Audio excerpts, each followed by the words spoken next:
سلام حضور همه، امید که همه‌تان صحت و سلامت باشین و از گزندی روزگار در امان و روزهای خوب و خوشی را و مسیری را سپری کنیم. محسنین عزیز و گرامی، به ادامه سلسله درس های قبلی که ما در وقتی که حضوری به هم می دیدیم و صحبت می کردیم، موضوع این بخش ما Electrical System Materials Surface and Utilization است، مربوط چپتر 7 و 27 و 28 میشه که ما را موردی بررسی قرار میدیم. منابعی که ما استفاده کردیم Mechanical and Electrical Equipment از کتابش که به شکل سافت خدمت شما تقدیم شد و بعضی سایت ها و منابع دیگه است. و موضوعاتی را که قرار است ما رویش بحث بکنیم، یکی Outlet Device Box هست، فلور ریسوی هست، Underfloor Duct است، Cellular Metal فلور ریسوی است و Full Access فلور ریسوی، Under Carpet Wiring System و Selling Raceway and Manufactured Wiring System است. این موضوعاتی است که ما ایره رویش بحث میکنیم. بحث اول ما این هست که Outlet Device Box ها چی هست؟ معمولا اینا یک ساختار فلزی یا گلوانایز شده یا شیت میتال است که به شکل یا مختلف یا به انواع مختلف با سایزهای 4 اینچ یعنی 10 میلی به شکل مربعی و یا به شکل 8 ضلعی و یا هم نظر به ضرورت و به خواسته خودمون یا در بازار یافت میشه و تولید میشه و ما نظر به ضرورتمون رو انتخاب میکنیم، یا هم به شکل 4 در 2 یا که 1 بر 8 اینچ یعنی 10 در 54 یا پیدا میشه که معمولا وقتی که ما را بخوایم به شکل سینگل یوز استفاده بکنیم یعنی به خاطر یک هدف یا به خاطر چندین هدف که ما میتونیم را استفاده بکنیم که یا وقتی که به شکل سینگل یوز بخوایم باز یعنی نیاز به قطع کردن یا اسپلیسینگ نیاز نداره که ما میتونیم که از این 10 در 54 از یا خودترش استفاده بکنیم. و یا عمقی از این دیوایس ها معمولا متفاوت است که از 38 تا 78 میلیمتر عمق داره که به شکل نن متالیک باکس ها معمولا در بازار هم پیدا میشه و یافت میشه و مورد استفاده قرار میگیره که معمولا در ساحاتی که ساحاتی مرطوب هست و یا در بیرون از ساختمان ها باشه به یاری کمند میشه که ما از جنس کست آیرون و یا کست المونیم باکس ها استفاده بکنیم که در ساحاتی که معمولا مرطوب است ما خوب است که از او استفاده بکنیم. قسمی که شما اینجا میبینین این هم امو ساختار اوتلت دیوایس باکس هاست که ما اینجا اگر متوجه باشین به این حالت میبینیم ما شما یک باکس هست چگونه استفاده میشه و از چطور ما میتونیم که اینجا وصل خط وصل بکنیم یا به این حالت ببینیم چطور ما میتونیم استفاده بکنیم یا به این حالت یا به این انواع و اقسام و سیستم استفاده و ساختاری اوتلت دیوایس باکس هاست که ما یارا میتونیم که به این حالت ببینیم و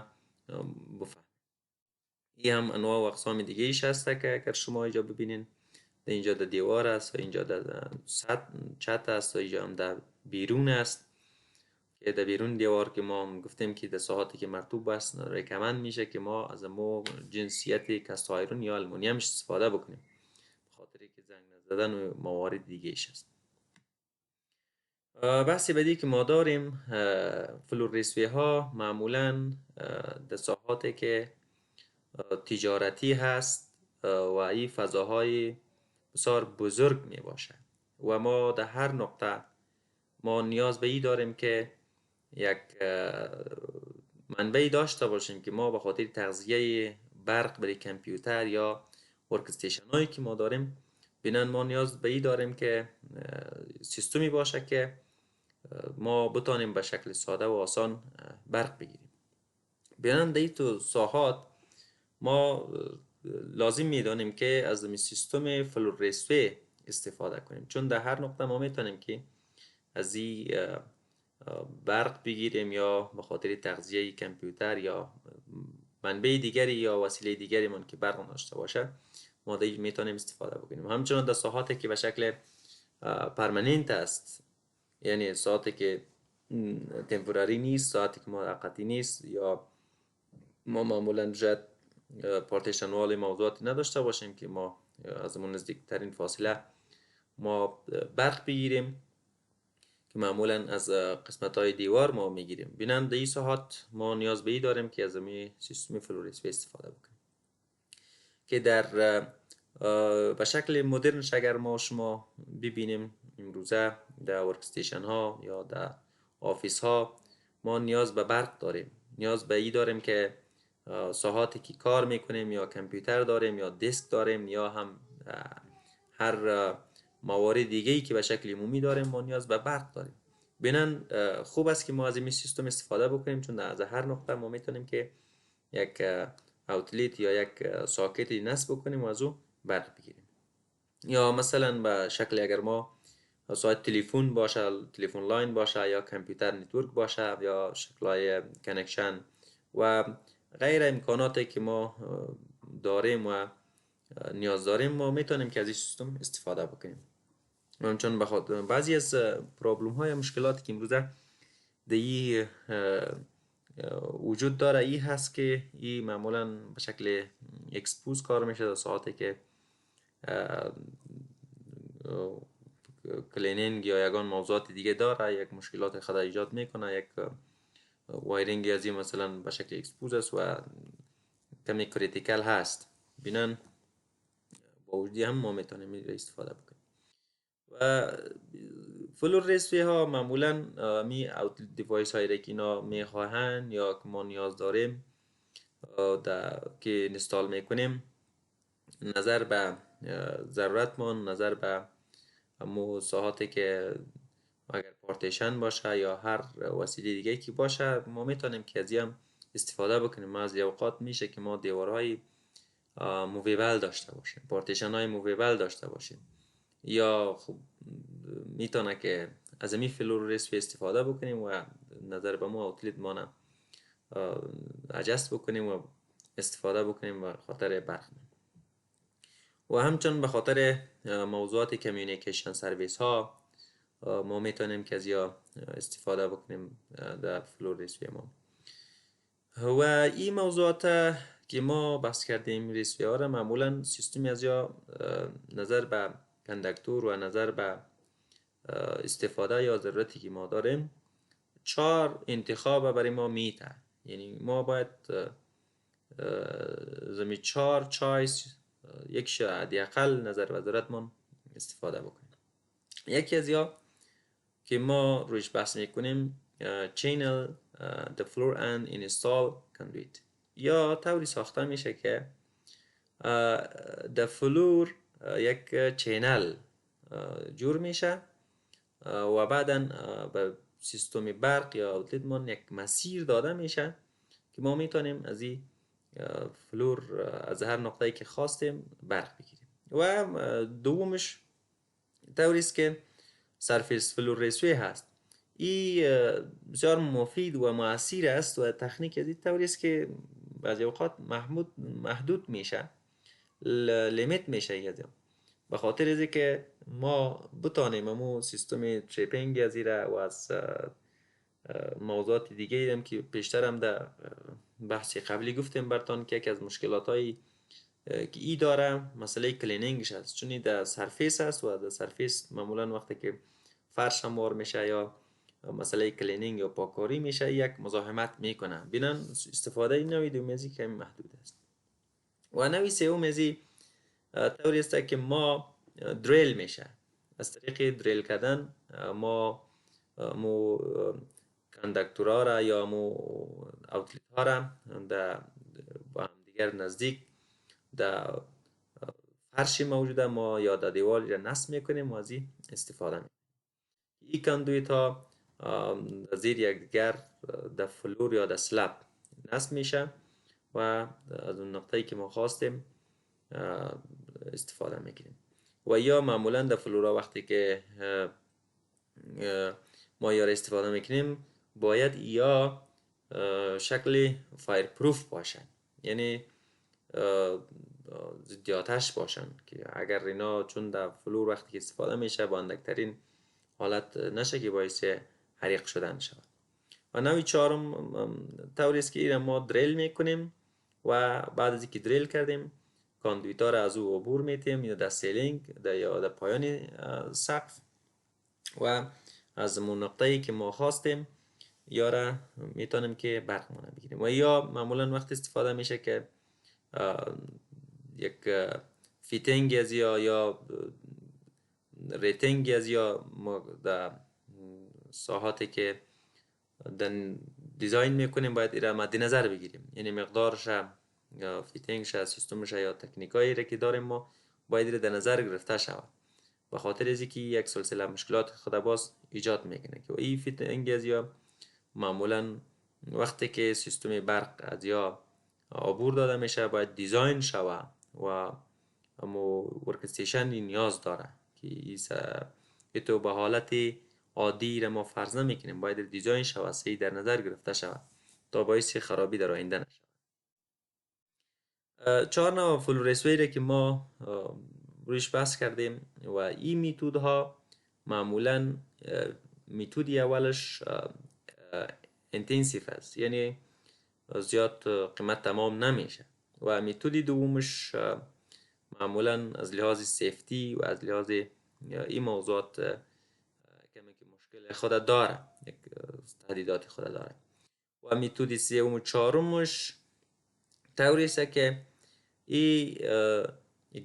سلسله مزاحمت ها میشه وقتی که ما این را بخوایم نصب بکنیم یا دوباره میخوایم که این را اینستال بکنیم یا معمولا یگان وقت خرابی هایی که ایجاد میشه پس بخوایم را ترمیم بکنیم، یک سلسله سر و صدا ها و مزاحمت ها و ساکنین ایجاد میکنه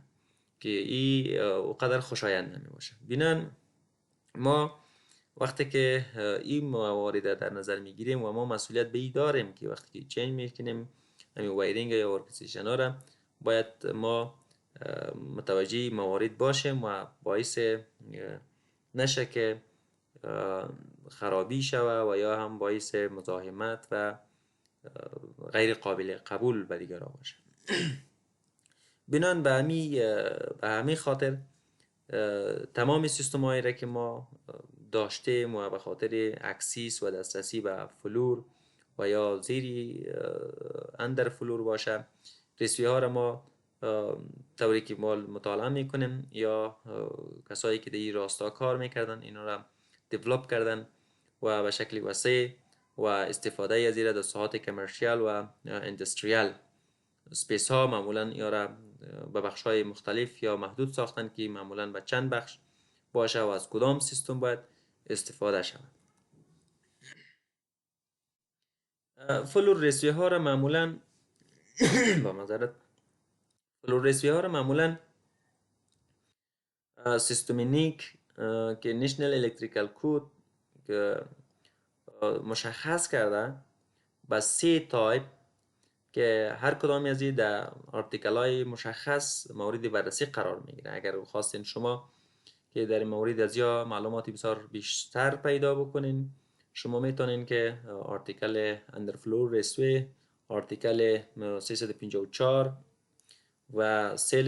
سیلیولر میتال فلور ریسوی 356 و سیلیولر کانکریت فلور ریسوی آرتیکل 358 این آرتیکلی هست که هر کدام میره به شکل واضح و مشخص بیان شده. تمام تایپ ها اپلیکیبل است، تمام تایپ ها اپلیکیبل است و نظر به تایپ استرکچر و نظر به استفاده و نظر به ای که کریسیف و تهدیدات موارد هست یا مورد استفاده قرار میدیم. اساسا تفاوت بین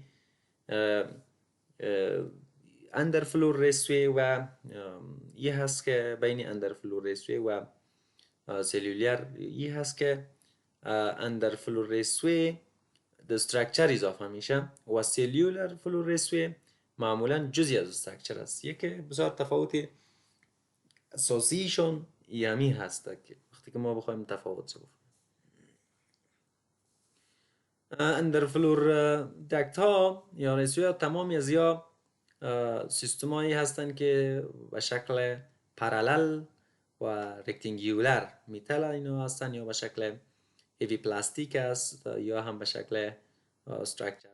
که در سلب نصب میشه، یا معمولا وقتی که ما یا را استفاده میکنیم خالی از یا نیست، یعنی یا به شکل هیوی پلاستیک است یا به شکل کانکریت پر میشه که هر کدام از یا باز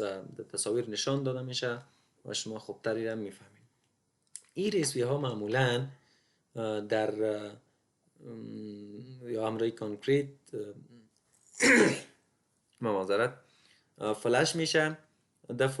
در فلور یا هم که در آفیس ها اگر باشه یا هر فضایی که باشه. به همین خاطر یار ما اجازه داده میشه در ساحاتی که مثلا پلیسمنت میشه، در ساحاتی که پاور باشه یا داتا باشه یا سیگنال باشه، دسکتاپ باشه یا بعضی فرنیچرهای دیگری که باشه، ما یارم در نظر گرفته میشه. از می اندر فلور دکت ها ما میتونیم استفاده بکنیم. اندر فلور دکت سیستم ها معمولا اکسپنسیو است، یعنی قیمت است و انفلکسیبل است، یعنی غیر فلکسیبیلیتی نداره. بینن وقتی که ما یارا میخوایم استفاده بکنیم چون در کانکریت است و یا نیاز به ای دارن که صحیح کار شون و ادیکویت شون، یعنی تطابق داده شود نظر به فضا یا نظر به ضرورت من یا باید ما تطابق بدیم. اندر فلور دکت ها معمولا طوری اینا سیستم میشن در ساحاتی که توزیع برق است یا اضافه میشن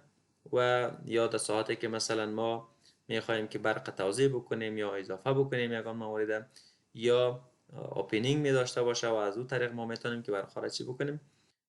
وایرینگ اون انجام بدیم. ترمینیتی از یا قطع وصلی از یا فیتنگ از یا به شکل وایرینگ باشه یا به شکل داتا باشه، میتونه که ما به اینا استفاده بکنیم. و کیبلینگ از معمولا طوری هست که دو تا اثر هم قرار دارن. یکی کیبل فید است یا مومین فیدر است که و یکی هم دیستریبیوشن است. این دو دکت هر دو روی هم قرار دارن که یکیش به شکل مین دکت است و یکیش سیستم توزیع است، یعنی در ساعتی که عبور میکنه برق یا کیبلا ما معمولا دو تا دکت سری هم می داشته باشیم، یکیش به خاطر مین فیدر است و یکیش به خاطر توزیع به سیستم یا به داخل ساختمان است که اینا به شکل رایت انگل یا به زاویه 90 درجه اینا عمودن در مساحات یا در فرشا اگر دیده باشین ولی باز نشان میتیم شما که عمود ساخته میشه و در سیستم میتونیم از او استفاده بکنیم. امی دو لیولی که در اندر فلور دکت سیستم ما داشتیم معمولا یا میتونه که هم شکل سینگل سیستم استفاده شود یا هم میشه که در شکل دیستریبیوشن باشه، فیدر باشه. ما میتونیم که استفاده بکنیم از هر دوش. اینجا تصاویر شما ببینید. در اینجا ما شما در یک قسمی پیشتر گفتم براتون گفتیم که یکی مین فیدر است یکی دیستریبیوشن است. مین فیدر معمولا به زاویه 90 درجه یک سری هم قرار دارن. اینی مین فیدر است که زیر سیستم دیستریبیوشن است، یک دکت است و یک دو دکت است. ایش به خاطر توزیع و استفاده داخل ساختمان و ایش هم به خاطر مین فیدر که تغذیه به سیستم دیستریبیوشن می باشه. ای هم است. یا به این شکل اگر شما ببینید گفتیم در روی فرش به این حالت به شکل 90 درجه میبراید. اینی هم شکل دی داتا می باشه و هم سیگنال می باشه و هم چی می باشه، سیستم پاور می باشه. یعنی سه تا دکت که سه بخش حتی دارن. فرض کنیم که اگر ما یک سیستمی داشته باشیم سیگنال داشته باشیم و هم سیستم داتا داشته باشیم و هم پاور داشته باشیم، در یک دکت که دارای سه بخش می باشه انتقال پیدا میکنه و هر قسمتی که ما خواستیم در ساختمان که از اوجا ما یک اوتلیت داشته باشیم، یک دسترسی به پاور داشته باشیم، به این حالت ما میتونیم که استفاده بکنیم. یا در اینجا اگر ما شما ببینیم یک سکشنش هست، این فیدر دکت است و این هم دیستریبیوشن است. فیدر در پایین است و دیستریبیوشن در قسمت بالا. این هم شکل 3D اگر ببینیم ما شما، این قسمت هم فلت میشه در روی فرش به این حالت و یا هم به این حالت ما میتونیم که استفاده بکنیم. روی ازی گفتیم به خاطر دیستریبیوشن است و پایینش به خاطر چی است؟ به خاطر منفی. نوع دومی ازی سلولر میتال فلورسوی هست. معمولا این در ساحاته که یا در آفیس هایی که به شکل لندسکیپ لیاوت داشته باشن یا به شکل طولانی داشته باشن، ما نیاز به دسترسی بیشتری داریم یا ما با فول اکسیسیبل نیاز داریم. چون ساحات طولانی هست، ما نیاز به این داریم که در هر قسمت ما یک دسترسی به سیستم پاور داشته باشیم. بنابراین در این ساحات ما از این سلولر میتال فلورسوی ها استفاده میکنیم، یا طوری است که از نوع میتال یا ساخته میشه و اینا در استراکچر گفتیم که در جزئی استراکچر می باشن، که یا قسمی که تفاوتشون قبلا گفته بودیم. و اینها در فلورا معمولا یا به شکل جزئی از استراکچر می باشه یا به شکل میشه که کمباین شده باشه. این سلولر فلورا که از ما استفاده میکنیم ما شما، یا وقتی که دیزاین میشه، کسی که در بخش برق هست با استراکچر باید اینا در مشوره هم کار کنن و یا را طوری در نظر نگیرن که بدون مشوره یکدیگر باشن. بینن چون جزئی از استراکچر است و تغییراتی که در این باعث شاید ضعف یا پایین آمدن مقاومت کانکریت شود. بینن ایده باید ما شما کسایی که دیزاین میکنیم باید همراه استراکچر دیزاینر بحث شد. و یا معمولا طوری در نظر گرفته میشه که یکی سری هم قرار گرفته میشه، مثل که ما پیشتر بحث کردیم که یکی ما مین فیدر داریم و یکی دیستریبیوشن داریم. اینا هم این شکل و سیستم های از یا دکتا می داشته باشه که و از داخل از یا باز مو کیبلا عبور میکنه. و در دکتا معمولا از الکتریکل پنل ها گرفته میشه، یا اگر به شکل سینگل داتا سیگنال باشه، داتا باشه، یا ترانسمیشن باشه، یا تلفن کابینیت باشه، هر چیزی که باشه ما میتونیم که از این سلولر میتال فلورسوی ها استفاده بکنیم و به خاطر وصل و قطع ساختن هدفی که برای یا برق است یا برای سیگنال است یا برای داتا هست استفاده بکنیم. و این سه تایپی که ما در وایرینگ سیستم داریم معمولا میشه که یا هر کدام از این به شکل جداگانه باشه، یا که فرض کنین به شکل به الکتریکل جدا باشه، برای داتا جدا باشه، برای تلفن جدا باشه. و یا هم میتونه که حداقل دو تا از این کمباین شده باشه، یا میتونه که برای گفتیم که هر کدام جدا جدا در نظر بگیریم، یا هم میتونیم که کمباینی حداقل دو تایش کمباین کرده در یک دک در نظر بگیریم. که یا معمولا در ساعتی که کمپانی ها یا را باز مشخص ساختن و اپروف کردن، قبول کردن که باید به چه حالت یا به شکل یا فیتینگ یا زی باشه و انتقال یا چطور باشه، همه یا مواردی است که روش بحث شده و کار هم شده. یا سلولر فلور هستن. یا شما اگر ببینین هم سکشنش هست و هم به حالت 3D هست. و یا را گفتیم ما شما که جزئی از استراکچر هست. سعی کنین اینجا اول در قسمت پایین یا میتال فلورا هست. مو میتال هایی هسته که بعد از او بالای از یا باز چی آمده؟ باز کانکریت آمده یا مواد دیگه آمده که از داخل از یا چنلای داره که می کیبلا یا داتا هر کدامش چی میتونه که عبور بکنه، یا به شکل روی هم گفتیم طور قرار دارن که 90 درجه قرار دارن. قسمی که مین فیدر بود در پیشتر بحث کردیم، در هم عین شکل است. در این حالت اگر ما شما ببینیم یا به این حالت اگر ببینیم خوبتر واضحتر، در هر قسمتی که ما خواستیم که از اونجا دسترسی داشته باشیم از اون قسمت ما یک اوتلیت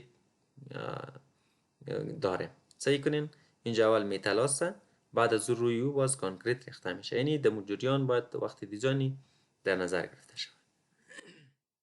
جزء سوم ما پریکاست سلولر کانکریت فلور ریزیو هستند. یا طوری هستند که قبلا در ساحه استرکچر ازی ساخته میشه و جور میشه و دکت ها هم در ساحه برش گذاشته میشه، یا معمولا در ساحاتی که یا در ساختارهایی که تعمیراتی که ما فابریکه‌ای داریم، فابریکت داریم در ساحه که تعمیرها مثلا دیوارها و کلکینا یا هر قسمت ساخته میشه و بعدا میاد منتاج میشه یا نصب میشه، یا معمولا دمو تو ساحات میباشه که دیگه ما نیاز به سیستم وایرینگ نداریم که ما یا به شکل پایپی باشه یا به هر سیستمی که باشه، چون خودش هم سوراخ‌ها یا دکت‌ها تیار آماده داره. در ساحه وقتی که نصب میشه از او کیبلا عبور داده میشه به هر هدفی که داریم، یا داتا یا سیگنال است یا پاور است، ما میتونیم استفاده بکنیم. و یا معمولا ادوانتیج از هم یا فایده از هم مثل فایده سلولر میتال فلور است، فایده دیگه هم داره و او هم داره. اما در ساحاتی که ما بخوایم که لارج کپاسیتی داشته باشیم و اما استفاده ما اگر به شکل باشه که متغیر باشه، ما هر لحظه مشخص نشده باشه، ما میتونیم از یا استفاده بکنیم و فلکسیبیلیتی از یا هم پلیسمنت از یا هم میتونه که قابل تغییر باشه، چون این سیل ها یا مدکت ها وجود داره. ما از هر قسمتی که خواستیم از اون قسمت ما میتونیم که برق یا پاور یا هر هدفی که داشته باشیم بگیریم. این مسئله پریکاست سلولر ها یک مشکل داره که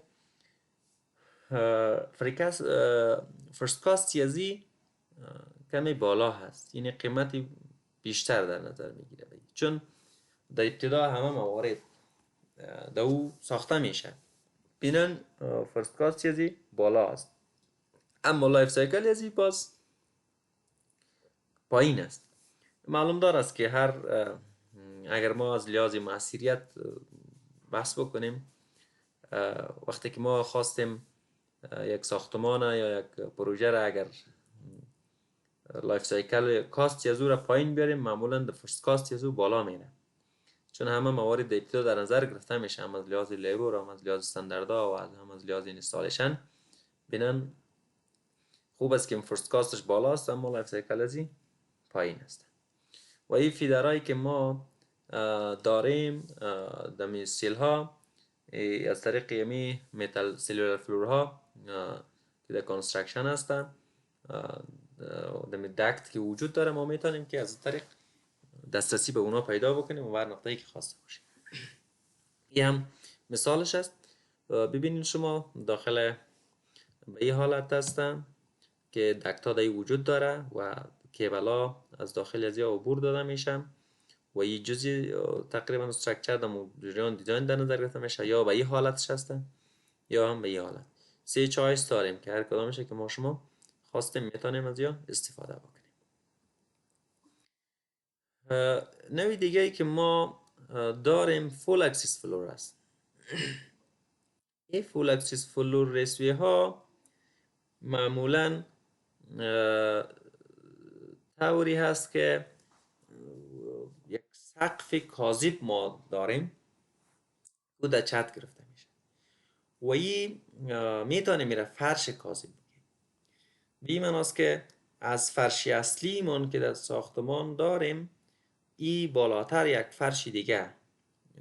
یا یک فلوری دیگه ما جور میکنیم که ایها معمولا سایزهایی که پیدا میشن یا 457 در 457 میلی متر است تا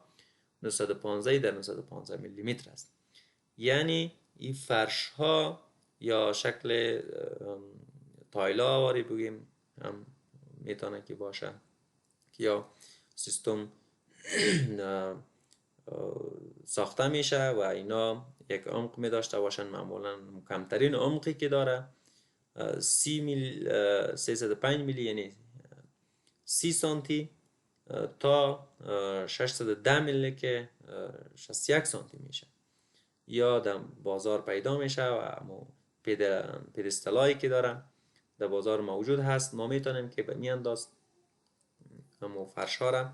یک فرش کاذب باری بسازیم و تمامی سیستمی وایرینگ مانه در زیر یمی فرش سب فلور ما ایجاد بکنیم که هم میشه سیستمی داتا باشه، سیستمی پاور باشه، سیستمی مکانیکی باشه. میتونیم دیا استفاده بکنیم و خوبی از این هست که ما در هر نقطه میتونیم دسترسی پیدا بکنیم. و کانسترکشنی معمولا که ساخته میشه فایر پروف است، یعنی ضد آتش است، چرا که اگر این ضد آتش نباشه این شاید بندکترین شارتی که ایجاد میکنه شاید بسوزه یا باعث آتش سوزی شود. و این فلور تو فلوری از این هایتی از این معمولا وقتی که ما ایره در نظر گرفتیم فلور تو فلور از این ارتفاع ساختمان رو مجبور هستیم زیاد بکنیم، چرا که ما 60 سانتی معمولا تا گفتیم از 30 تا 60 ارتفاع از این فرش میشه که یعنی فرش یا سب فلور من میشه، بینن ارتفاع ساختمان من بلند میشه. معمولا ما اگر در حالت عادی ارتفاع ساختمان از 3 متر گرفتیم مجبور هستیم در این حالت 360 بگیریم یا 350 بگیریم یا 4 بگیریم یا تا نظر به ضرورت من ارتفاع ساختمان دی بالا میره. و این اپروچ سیستم دیستریبیوشن زمانی که در نظر گرفته میشه که ما حتی اندر فلور آیر دیستریبیوشن سیستم هم داشته باشیم، یعنی معمولا سیستم مکانیکی را ما خود بالا میگیریم در سیلینگ میگیریم، اما میتونیم که ما سیستم دیستریبیوشن هوا را همراه با می سیستم الکتریکال یا سیستم داتا سیگنال کلش در فرش بگیریم که یعنی ما در دیوار و در چت دیگه چیزی نداشته باشیم. اینجا سعی کنیم به این حالت است. اندازه های متفاوت داریم، مثلا ما شما اینجا کامپیوتر است، ما اینجا دانستیم که از اینجا پاور یا برش بگیریم، یا مثلا به این حالت شما سعی کنین پدستل است پایه های متغیر است، در فرشی اصلی هست، بازی سب فلور است که در اینجا ما با اندازه هایی گفتیم یا 45 در 45 یا 90 در 90 ما سیستم شبکه‌ای واره این پایه ها گذاشته میشه. بعدن باز سیستم یا اینی سب فلورا یا اینی فرشاست یا هر تایل است یا هر چیزی که هست باز بالای ازی گذاشته میشه. این فرش اصلی من و سب فلور من است و ایرم سعی کنین در ساحاتی که به این حالت بسیار کیبل زیاد است و این غیر ممکن است که ما در این حالت عادی به این بتانیم این کیبل ها را عبور بتیم. بنابراین نیاز ما به این داریم که از سیستم فول اکسیس فلور استفاده بکنیم و این سیستم فول اکسیس فلور معمولا در ساحاتی میشه که ما بیش از حد نیاز به کیبل داریم. مثلا در ساحات شبکه‌های مخابراتی خب ما نمیتونیم یک کیبل دو کیبل نداریم، بینن از است ما میتونیم استفاده کنیم. امروز در اکثرا جایی که اندستریال است، در ساحاتی که سیستم داتا است از یا استفاده میشه، در شبکه‌های مخابراتی در جاهایی که استخباراتی هست از یا استفاده میشه و در افغانستان هم این سیستم مروج ده و ما تنها ایره در مت ساحات میگیریم، اما در ساحات رهایشی دیگه نیاز نیست ما به این حالت استفاده بکنیم و این خیلی خوبی ها داره که هم در سیستم مکانیک هم گفتیم میشه و هم سیستم پاور داتا همه موارد من زیر فرش است، بینن ما چیز ظاهر نمیبینیم. این فول اکسس فلور ریسوی ها معمولا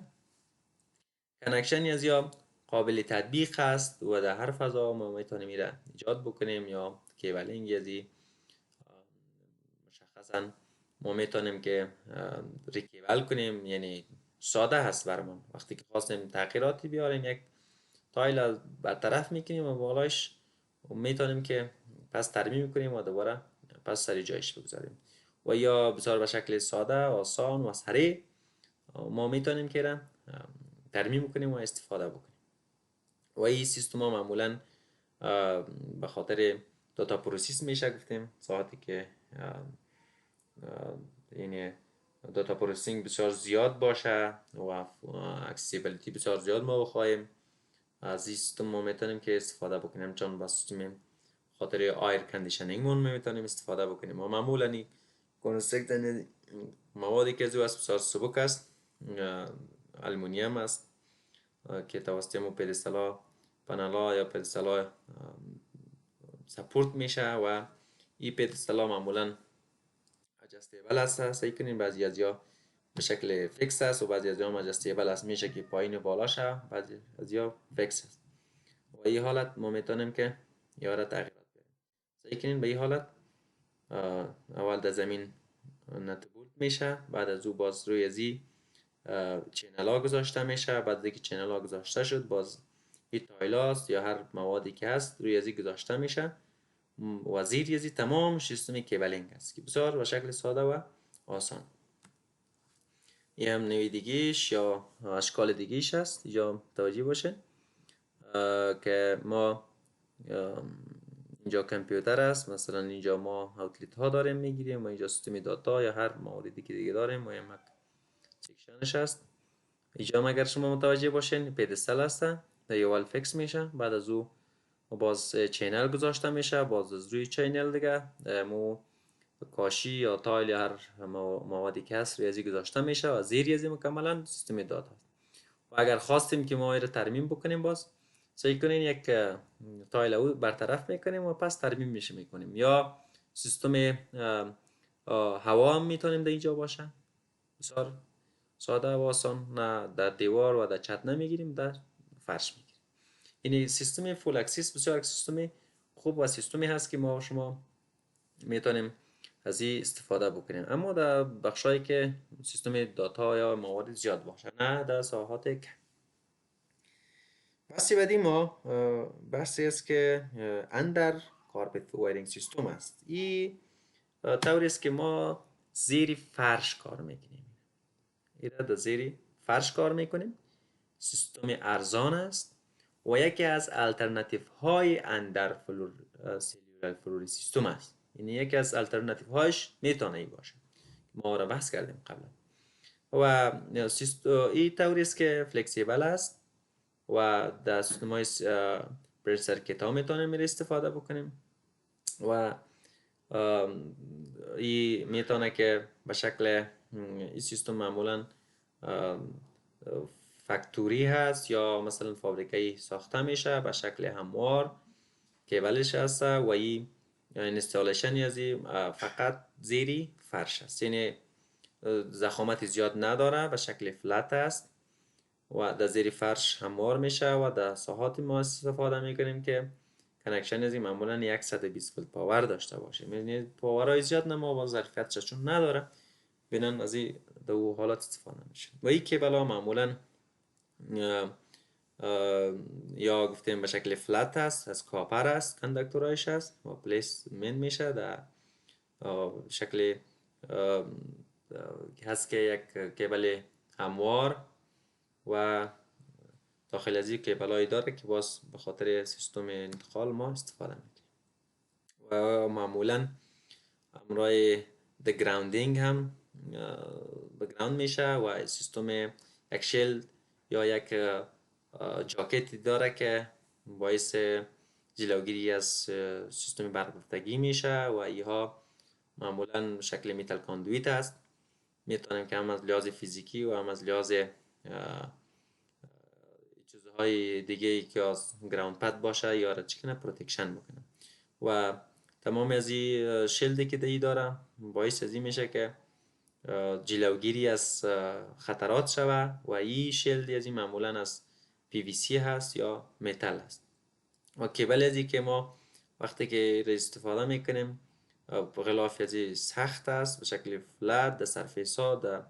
زیر فرشا استفاده میشه و تقریبا 0.03 اینچ یعنی 0.8 میلی ارتفاع دارم که بلایی که ده استفاده میشه و به شکل کاور در زیر کارپت می باشه. از همین خاطر است که ما یاره در زیر فرش ها استفاده میکنیم و یا دیزاین از یا به شکل سکویر است یا به شکل مربعی هست که به شکل ریموویبل است یعنی قابل تغییر هست. مکمل میتونیم که زیر فرش در هر جایی استفاده بکنیم و چون ارتفاع زیادی نداره و ضخامت زیاد ندارن از این میتونیم استفاده کنیم. و یک مشکل داره که کمکی موج پیدا میکنه وقتی که در زیر فرش باشه یک کمکی موج پیدا میکنه زیر فرنیچر باشه و این قدر مشکل زیادی نیست. اندر کارپت وایرینگ سیستم ها معمولا یک اترکتیو نیستی که داره این هست که گفتیم وقتی که دیزاین میشه اما در مقابل تنشن یا ولتاژی که داره یا قدر زیاد چی ندارن مقاومت بالایی ندارن و همچنین موج پیدا میکنه و یک از مشکلات ذاتی که خودش داره این هست که کیبلای از این هم از لحاظ کراسینگ مقطع کردن و از لحاظ سپلیسینگ و از لحاظ انترفریسینگ و غیره موارد یک مشکل داره و یا معمولا سیستمی از یا به شکل جداگانه از سیستم هایی که ما در سیستم برق داریم یا سیستم دیگه داریم باید جداگانه در نظر گرفته میشه. و اندر فلور دکت سیستم معمولا به شکل جداگانه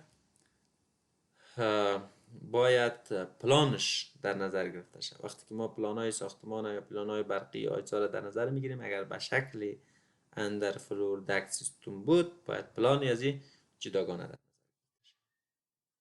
یه انواع و اقسام یمو کیبلای اندر کارپت هست. ببینین به شکل بسیار اکشل در غلاف داره و داخل از این کیبلای است کیبلا وجود داره که ما میتونیم در زیر فرش یا استفاده کنیم یا به این حالت است یا به این حالت صحیح کنیم بسیار به شکل ساده یا به این حالت یا به این حالت ارتفاع زیاد نداره یا به این حالت ما میتونیم که از یا استفاده بکنیم. این همون سیستمی که ما پلان ازی هسته گفتیم اندر فلور داریم باید پلان ترسیم شود و مساحاتی را که ما برق میگیریم باید از نزدیکترین فاصله باید بگیریم از دیوار یا از هر جایی که میگیریم باید از نزدیکترین فاصله باید ما برق بگیریم یعنی زیاد فاصله زیاد نباشه که ما در سرفیس که میگیریم سر فاصله طولانی را نبریم باید از نزدیکترین فاصله باید ما سیستم برق ما بگیریم. سیستم بعدی که داریم ما سیستم سیلینگ ریسوی هست و این در ساحات است که معمولا ساحات تولیدی باشه یا ساحاتی باشه که فلکسیبیلیتی یا اوجا زیاد نیاز باشه. معمولا فسیلیتی هایی که ما داریم در ساحاتی که اگر به شکل فیکس باشه ما شاید کارمون به شکل درست انجام داده نتونیم بینن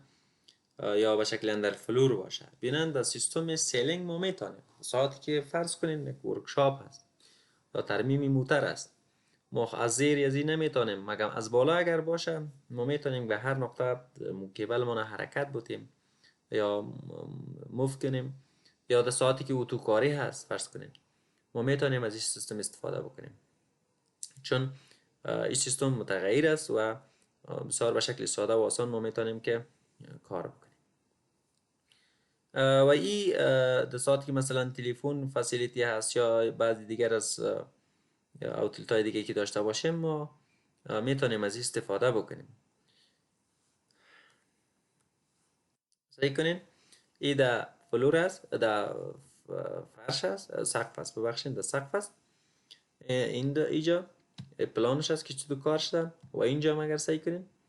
کیبلا به شکل چی است فلکسیبل است